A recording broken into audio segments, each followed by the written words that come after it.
to go learn about marketing. And then when Yeah. you learn about it, boom, that's gonna, that's your tough thing. So that's where you got to go, Yeah. That's sick. Send Yeah. me a picture of that one too. I wanna see that one too. Yeah. Fantastic. I read it cover to cover. Oh This one, yeah. yeah. It's really, I just devoured it when I got it. I didn't put Yes. it down.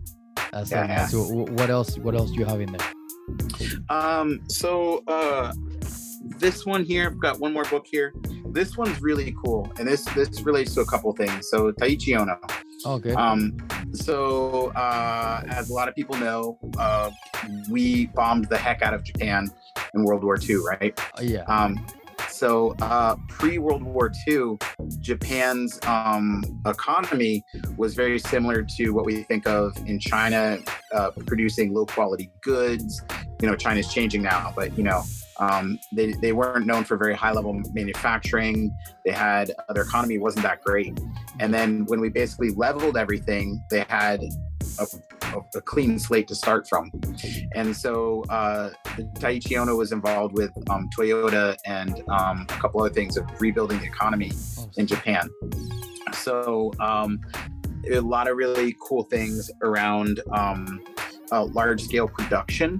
Okay. And I'm really into large-scale production and manufacturing principles and applying them to service businesses. Sick. Nice. Yeah, it's really interesting. For me, I like light up. It's like really exciting. Yeah. So a lot of these things have really played into ways of leadership in my group too, Masafe. Okay. So one of the things is pre-World War II, Japan is still very much like this. There's a lot of status involved. Okay. But what Taichi Ono and this other guy Deming really says, we need to remove these leading from status. You know what I mean? So taking away like, oh, you have to follow what I do because I'm the leader. Okay. No. I'm a good leader because I'm jumping out and I'm taking the bullets first. I'm involved in the process.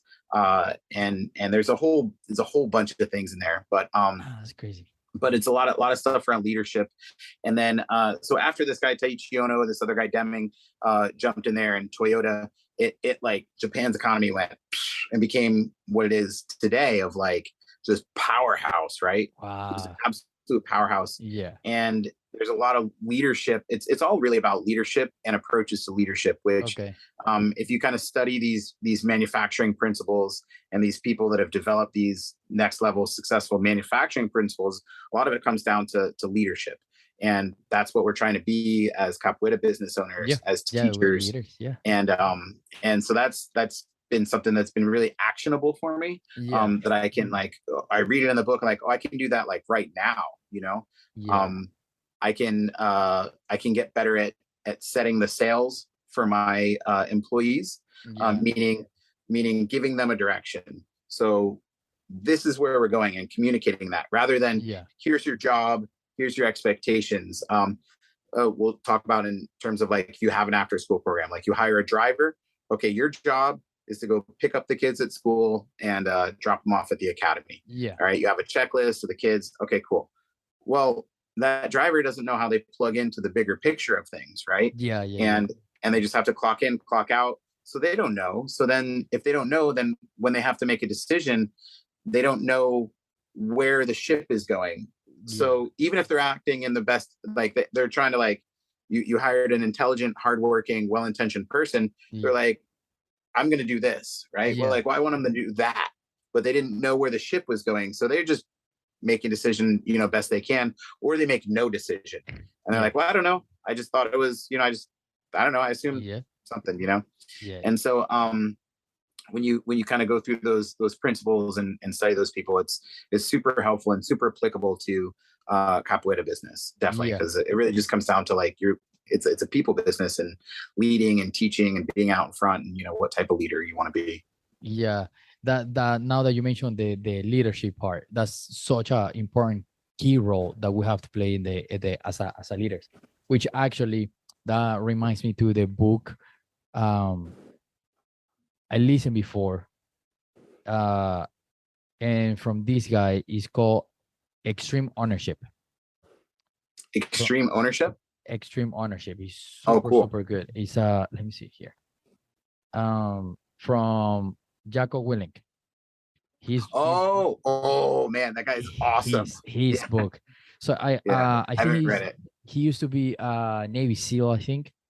So Yep. he explains like the details, like how you can use the leadership from the military and then those kind of stuff, the actual leadership, not the tyrant leadership. Yep. To like business and life and everything. Is this guy right here.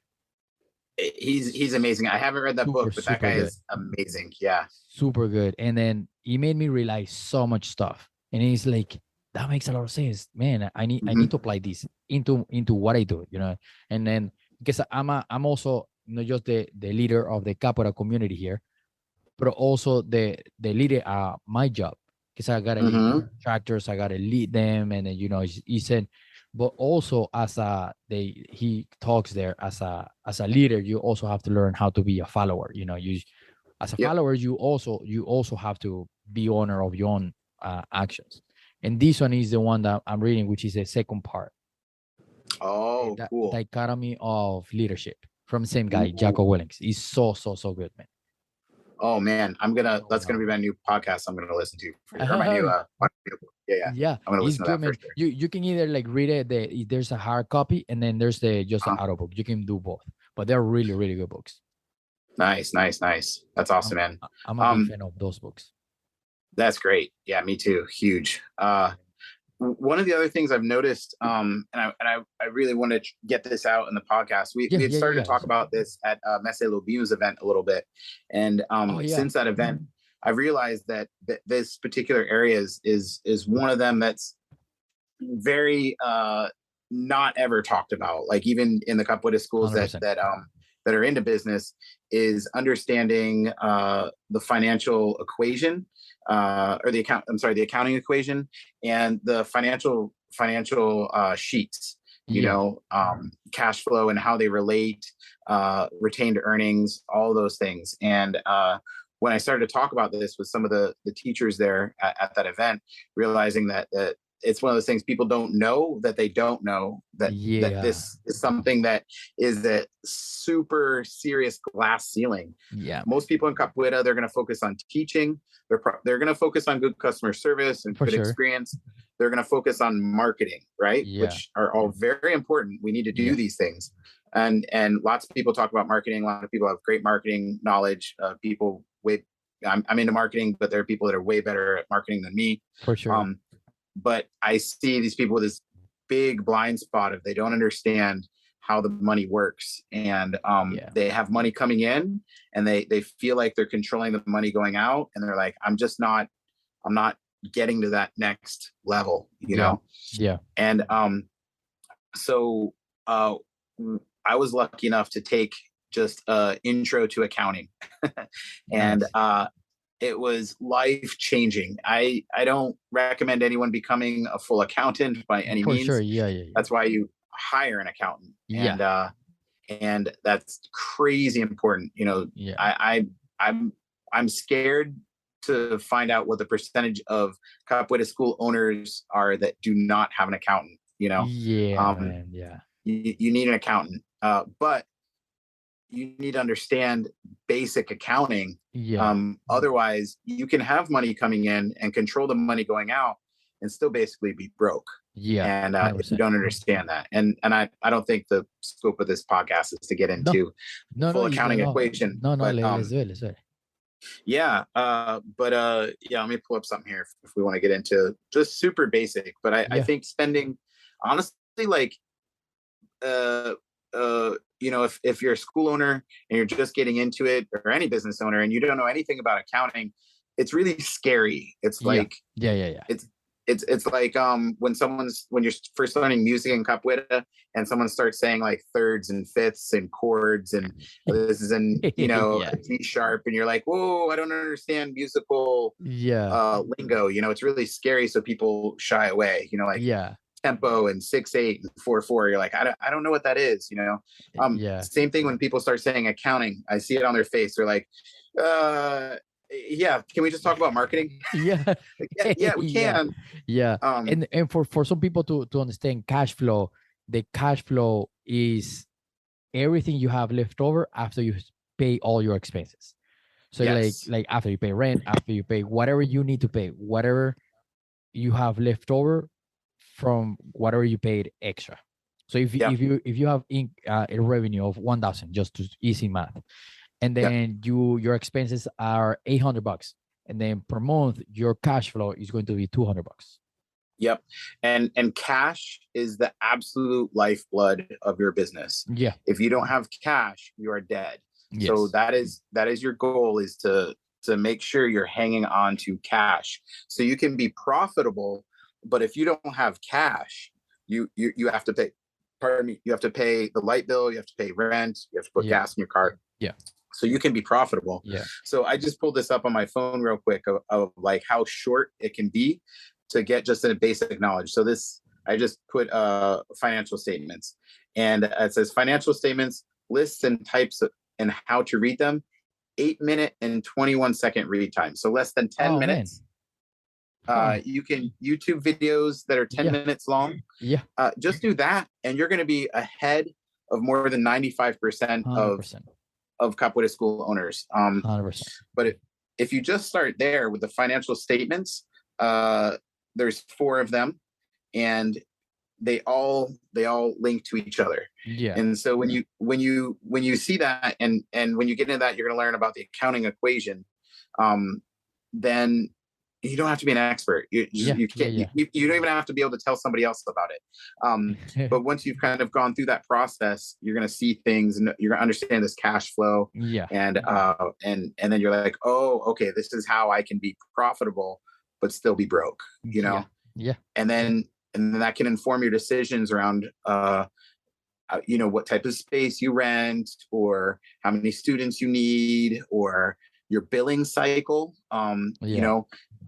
Choosing a billing cycle isn't just about convenience for your students or yourself, it's about your cash flow. Yeah. Do you bill all of your students all on the same day, or do you bill them based on when they start in your school? Yeah. So one thing that helps us is that we don't bill on the 1st of the month, or the 5th, or the 30th. Yeah. We bill from when they start, and it's just a rolling. So that way we have cash coming in almost every single day. Oh, okay, cool. Okay, cool. Right? Yeah. So there's always something coming into the account, right? Okay. We don't do a bunch all at once, but that's so we have a better flow of the cash, right? Okay. So if something happens, we don't have to wait, 30 days to get the money. We wait like a little bit longer. Okay, we've got the flow in there, and like, all right, no problem. Oh, this thing came up. We can take care of it right now. We don't need to wait another two weeks, another 3 weeks until the billing cycle. So that different people, and it's fine if you bill all on the same day. Yeah.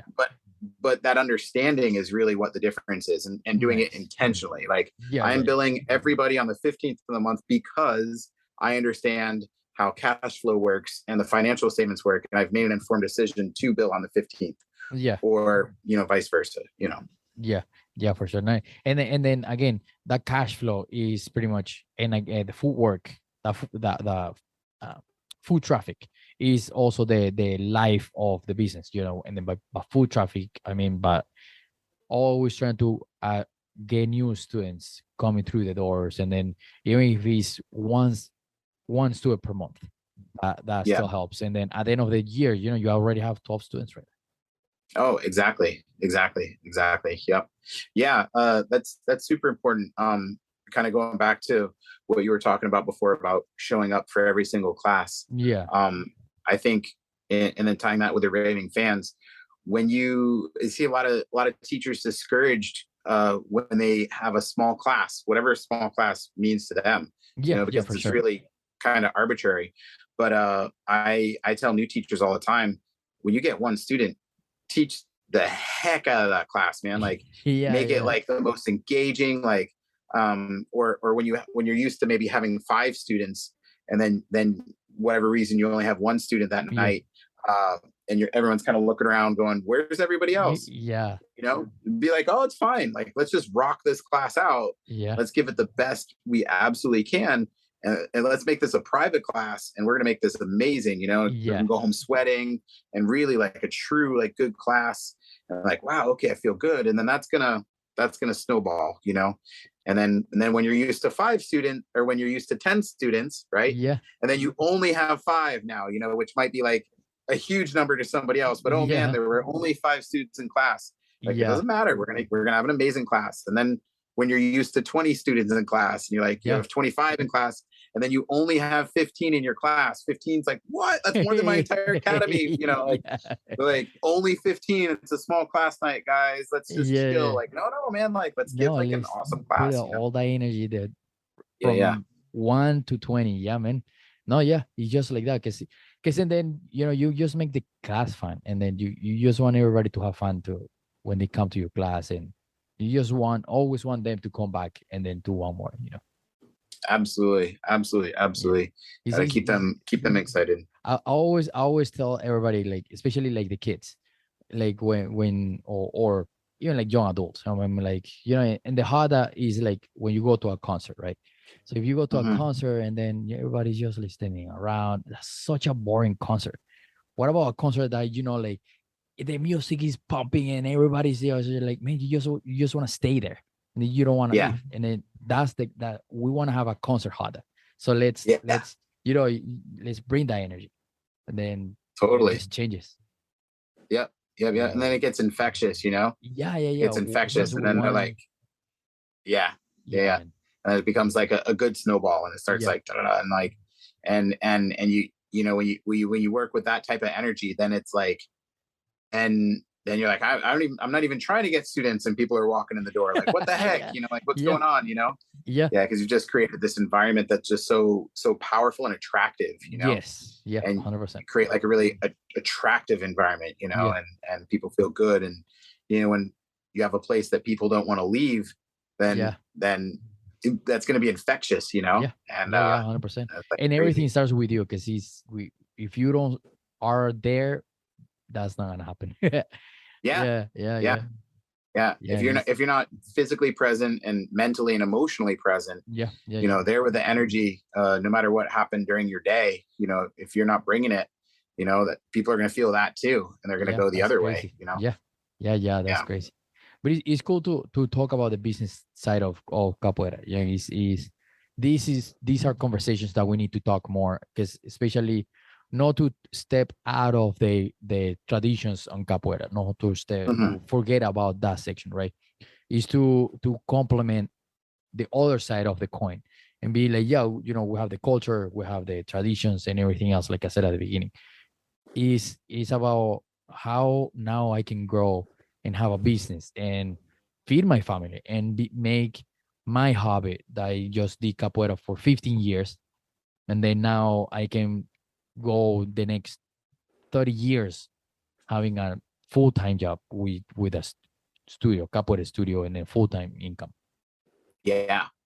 Totally. I think it's super important, for those that want it, and I'm glad to see that it's changing the taboo around this. It's getting a lot better,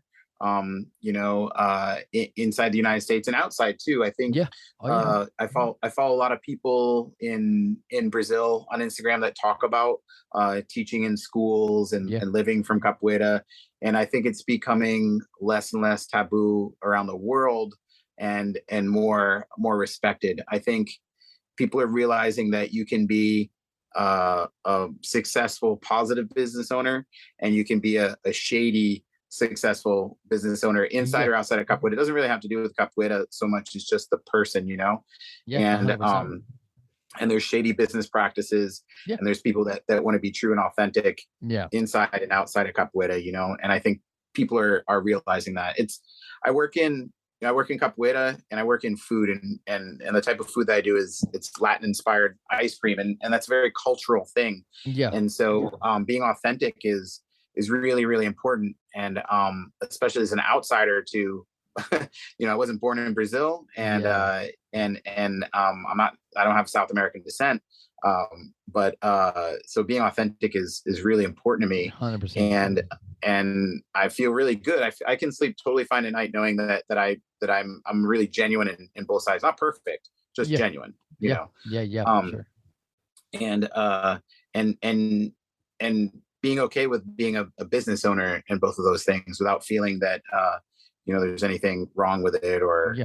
negative. And I think the world is starting to see this too, Yeah, for and sure. I being able agree to with you. differentiate. Yeah, Yeah. I know plenty of people in food and in capoeira that are natives that are absolutely the worst, and take advantage. 100%. Yes. And I'm sure you've been places where you have certain capoeira teachers where they're just being super shady with trying to like force you to buy the Yeah. things, Yeah. and like Yeah, 100%. like tell you it's one price and then it's not, and like, man, and it doesn't have anything to do with them being Brazilian either. It's just Yeah. that Oh, yeah. person, It's just the because we know, individual.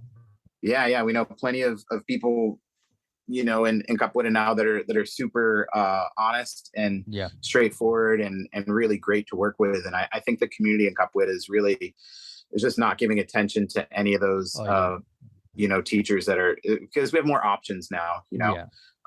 There's great teachers around. We can choose, okay, if this person's got shady business practices, I can go over here. Like, oh, it's I don't know what, man, there's actually someone that I know that has been charged unfathomably high amount for their cord, Oh, what? a high So level crazy. teacher cord, which I'm not getting into like charge or what, or even what Yeah. the Yeah. price should be. It's just the fact that they are blindsided by it with like in the thousands of dollars for a cord, Wow. which, okay, if Yeah. you're upfront and you're like, hey, this is in our group, this is what the cord costs, Yeah. and this is what you have to do to get it, Yeah. and it's really clear that I have nothing against that. It might Yeah. not be what I do, Yeah. but I've nothing to say against that whatsoever, like Yeah. zero. Yeah. What I am against is like, oh yeah, no problem, no problem. Go through the event and do the thing, and then afterwards tell you that it's like thousands of dollars Yeah. for And be like, like, well, and now this you isn't owe even, me $1,000. yeah. This isn't even for like a really high level teacher course. It's Yeah. like a medium one, That's crazy. and yeah, and so I think those types of things are what give the negative connotation to the Oh, business in yeah, for capoeira. sure. And but thankfully, I think I really see everything shifting, Yeah. and more people are like wanting to talk about this stuff and wanting to learn and being okay with it, and knowing that it's really about the person and not the business. Oh, yeah. And Oh, yeah, for sure. Yeah. so if you have And a good, honest person, yeah. yeah, and same thing for on the other side, like if there's a person making a business with capoeira and having a living with capoeira, shouldn't be either talking crap about that person because that person is trying to make a living out of them, because it's a Yeah. lot of work. It takes a lot of work, and then cannot Mhm. let that insecurity take over of the effort of other person, like going to bed hungry because Yeah. they had to pay Yeah. the studio or Yeah. or pay for to be able to teach, and then you never know what goes behind doors, and then just Yeah. support Totally. support them and be like, hey, like, I'll go to your events, I'll go to your classes, I'll go help you, Mhm. because that's going to come back somehow. It's going to come back.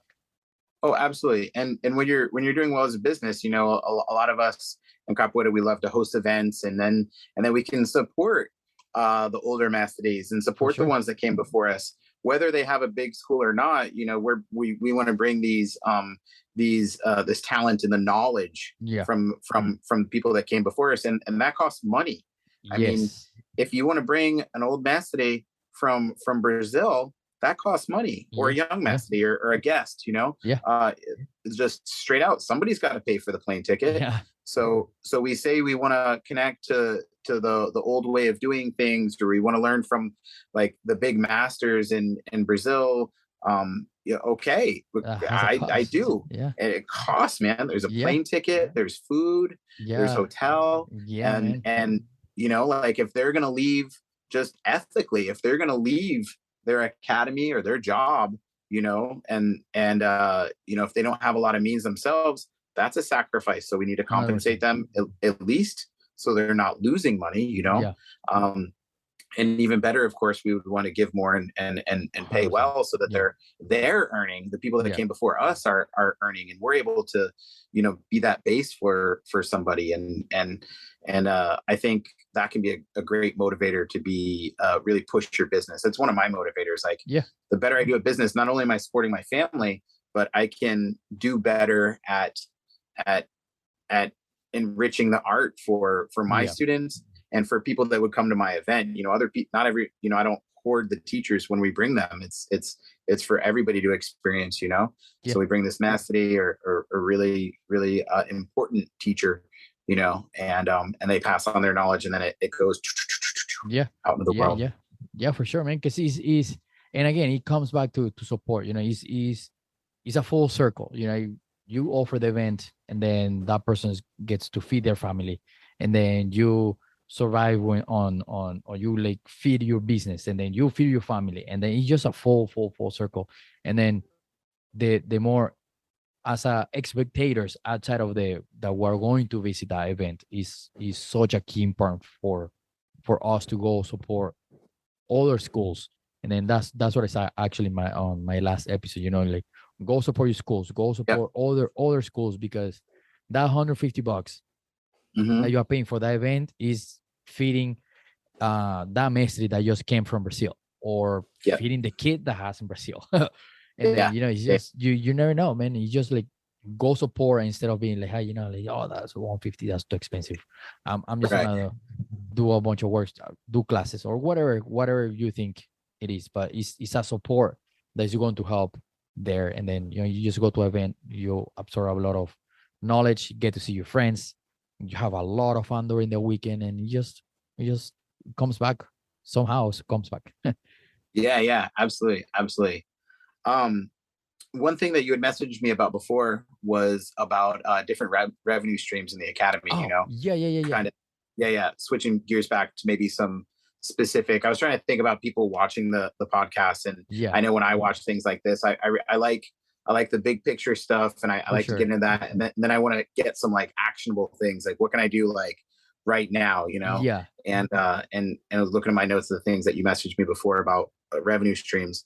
And so before, we talked a little bit about the different feeder programs, but I think when you're looking at your academy and you're trying to be successful, and we've got this idea like, okay, I want to bring this big mastery, and okay, yes, I'm in with the mentality, and I want to support, and I'm on board. Okay, but how do I do that? I don't know what do I do?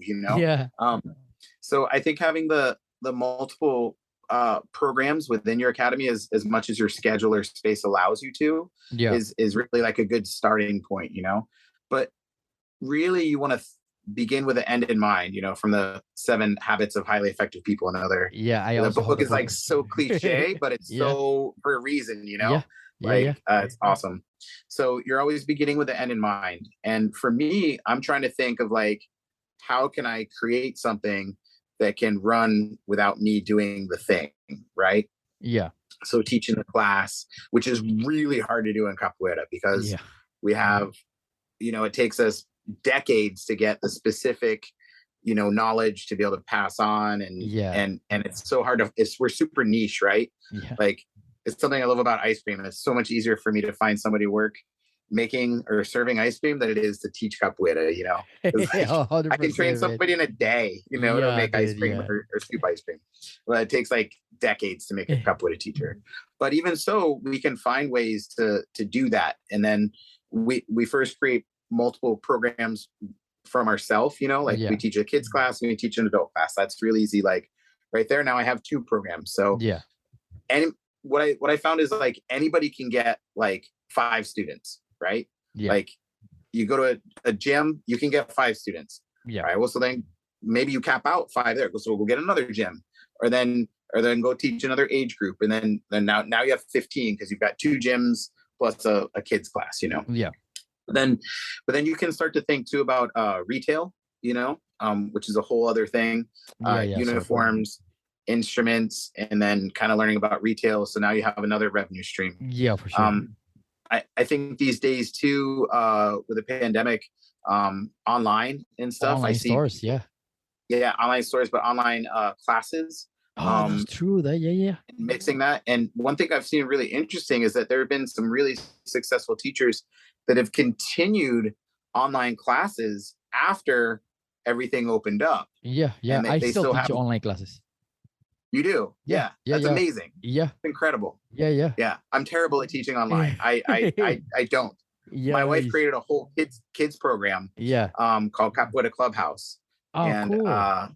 so we just hit like a pretty big landmark of people, but they can download the episodes, and it's instructional stuff for kids. And she Yeah. created this whole program, and it just sits there, and it's a revenue generating thing, so uh, she did the work one time. It was a lot of work, but she doesn't keep teaching that same class. So I Okay. think like a holy grail for a business owner is like, okay, well, how can I make money when I'm not doing the thing, Yes. We Yeah. you don't teach every single class. Yeah. Yeah. Yeah. Yeah. Yeah. It's exhausting. Yeah. It's exhausting. Yeah. Um, it's just, it caps out, Yeah. Yeah. Yeah. For because sure. there are only so many hours in a day. Yeah. So even if you're teaching 24 classes, that's all you can teach Yeah. is 24 classes, Yeah. Um, and of course that's not sustainable. So, figuring out ways to develop others, and then, okay, well, if I have to develop others, then if I want things a certain way, then I have to get better at leading and delegating, and Yeah. and Yeah. Yeah. making things clear. Yeah. And then that just makes you a better teacher and learner too, because then they're going to say like, well, why do we do it like this? And you're going to Yeah. have to Yeah. think. Yeah. Whoa, this is the why, blah, blah. Yeah. Yeah. Yeah. Learn Yeah. how to express your ideas. And it's so many little things. Yeah. Yeah. Yeah. Yeah. And then I think from there, if you're able to engage with like community programs outside of your academy, I think that's a really big, important partnership. Yeah. Starting first of volunteering, Oh, your that's a time good one too. Yeah. for zero, genuinely, like, and not like looking for the payoff right in the beginning, but knowing that the payoff is going to come later. Yeah, for sure. It always has for me. Yeah. 100%. Yeah. But that's like another revenue stream there. Yeah. And then just getting creative. We also rent out our studio. We've got an off hour, so we rent out Cool. our See? academy. Nice. Yeah, that's a great way. We rent it out to an African dance teacher, and That's she's nice. amazing. Yeah, they have the live drumming and it's like, man, it's super cool. And yeah, because while you don't use the studio, somebody else can use it. Yeah, for sure. My friend has a school in Tallahassee, and he rents it out to like 3 other martial arts schools, because cool. his capoeira program isn't 7 days a week. He's got a full-time job. He's a doctor of physical therapy, and Nice. And so he rents out those open time slots, and so that academy is generating revenue even when he's not there. Yeah. So yeah, that's nice, man. And especially like, you just always, like you say, you always want to have the revenue, always want to have the cash flow there, because it's just the life of the business. Yep. 100%.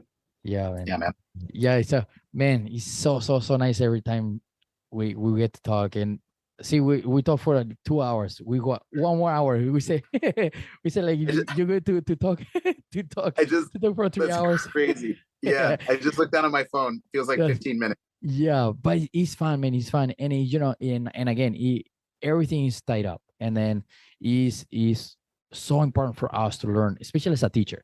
And behind that is many other things. But the business side of capoeira is good for us to understand.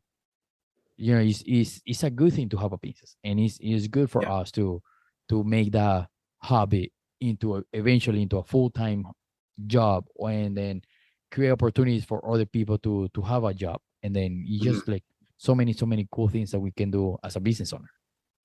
Absolutely, 100%. Yeah. And definitely feel free to link my contact info down. I love talking about this with other owners and people that want to be own a school.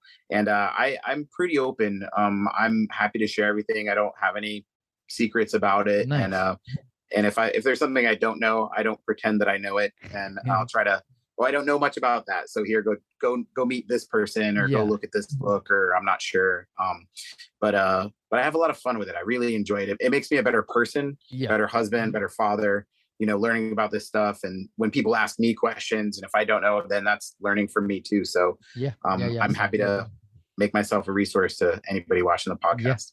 Yeah, for sure. And then I appreciate that, because we need the information, because especially the capoeira community is such a new thing for everybody, and then it's just like how new thing, quote unquote, right? That how we started the business, how we get there, how do I get where I want to be, instead of taking 10 15 years trying to figure out how to go full time. Just trying to figure it out in a couple years, and then a few years, but with the help of somebody that already knows and then already made the mistakes. Just like like you said at the beginning, just the mentorship is such a important thing. Yeah, for sure, man. I'll put your website there for people to reach out. Okay, awesome, man. Kashishi, you're amazing, man. I love this podcast, and loving what you're doing for the academy, or for the community. All the different variety of guests and music and knowledge and teaching and events and discussion and everything. And I just want to say I really appreciate what you're doing. It's really awesome.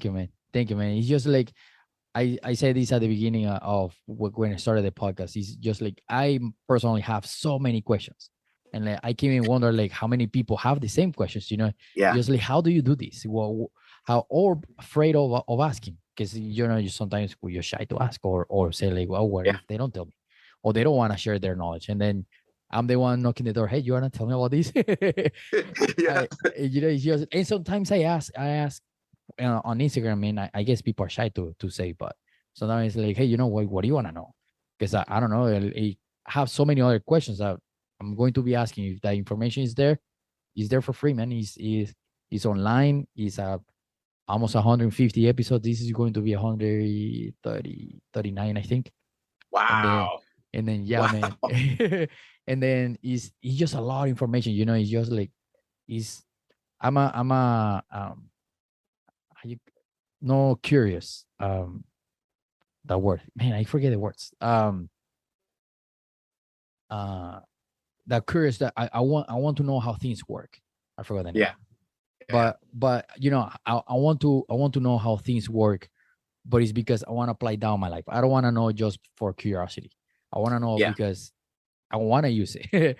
I want to know how to drive because I want to drive, because I want to get where I want to be. And then that's my reason why I ask, and the reason why I have the podcast is just to bring that to the capoeira community, because I know somebody's going to have that question there. 100%, man. Couldn't agree more. That's awesome. Man.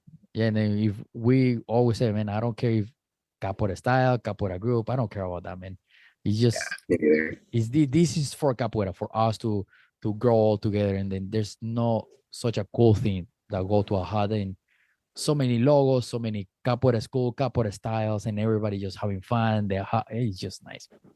Yeah, man. Well, it's really cool. You bring in so many people together. It's awesome. It's really cool. Thank you. Yeah, I love that. Thank you, man. I appreciate you too, of course. Because is you also an example of how to do stuff, and then through the mistakes that you did, and then all the stuff, learning and sharing these on the podcast too, just like open is pretty cool to, like, I learned this. This is my precious. No way. I do appreciate you too for doing that, and then just coming here and then sharing that and helping other people too. Thanks, man. Thanks. Yeah. We just help each other, and then we're here to help each other, man. There's no such thing as being egoist or like selfish here. It's just like, let's just do it all together, man. Yeah, that's great. We all get better for it. Yeah, for sure. Well, man, let's definitely keep chatting all these. We'll probably talk a little more about like specific things like marketing, or just like how to reach out a couple of other schools, and then how to there's so many other things that we can talk about. So maybe we'll go for hours. Another 2 hours. Another 2 hours. Yeah. That's so fun, man. I'm so fun. I love talking about this, man. I can keep going. Yeah, definitely. Cool, man. Awesome, well, thanks again. Thank you, man. Thank you so much for having me. for coming, Right. for having me, for coming to podcast. Thanks for having me. All right, man. Have a great night. To See you you later. too, man. Bye. Peace. Hey, thank you so much for listening. Thank you so much for being part of this episode one more time. And thank you so much for being part of the Capoeira community. I'm very happy you made it all the way to the end.